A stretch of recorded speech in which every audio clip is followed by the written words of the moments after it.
ეს არის 70 თან 10 წლიანი გარანტიით. 10 წლიანი გარანტიით, ეს არის 90 და ასე შემდეგ.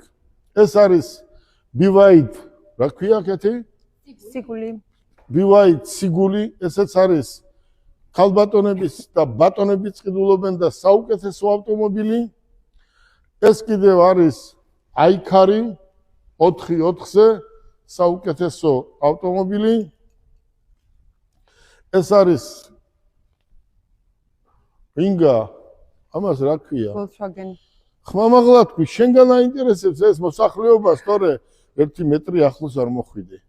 ახალი კანონის თანახმად ლამაზი ქალი, ლამაზ კაცთან 1 მეტრი არ უნდა მოვიდეს ახლოს, ხო კეთი? ეს ახალი კანონია. კი, ახალი კანონია პირველი რიცხვიდან, რომ სასჯელი რა არის? სასჯელი არის ზუსტად 2 წელი. თუ ახლოს მიხვედი და 1 მეტრი ახლოს არ მოხვიდე. კარგით. აი ეს არის Volkswagen, ხო? ძალიან ბევრი გაყიდეთ, ხო? კეთი? ძალიან ბევრი გავუყიდეთ. ძალიან მაგარი Volkswagen-ის ავტომობილები არის და აქ რა ხდება? ყავს Mitsubishi-ის პიკაპები და გვესმის, რომ პირველი რიცხვიდან არ შემოგაყვანიებდო. და მოდი ვნახოთ, დაველოდოთ მოვლენებს და მე ხმამაღლად ვიტყვით. ახლა კეთი, აქ რა ხდება? აქით რა ხდება? ეს არის ჩვენი ახალი სამსახური, რომელსაც ჯერ ჩვენ არ გეტყვით. შეხედეთ.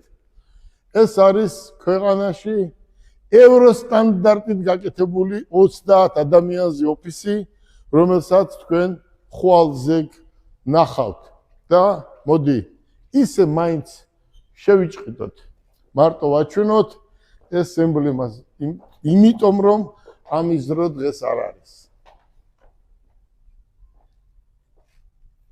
ამაზე საუბარი გვექნება ხვალ, ზეგ აქ რა ხდება და ინგა, მოდი, კიდევ მინდა უთხრა ყველა ქართველს, ყველა ბიზნესმენს, ყველა იმ ადამიანს, რომელიც ბიზნესით არის დაკავებული, ბიზნესით არის დაინტერესებული, ახალგაზრდებს მინდა უთხრა, რომ ეს წაღწევა უფრო მეტ ჟილკას გაძლევს. აი რო წაიქცევი და რო წამოდგები, ხო, ერთჯერ, ორჯერ, სამჯერ, აი უფრო ხთის ლიდერს და შეცდომა თუ რამე გაქვს დაშვებული, იმ შეცდომას არ დაუშვებ და უფრო მეტ შედეგს მიაღწევ. და მინდა უთხრა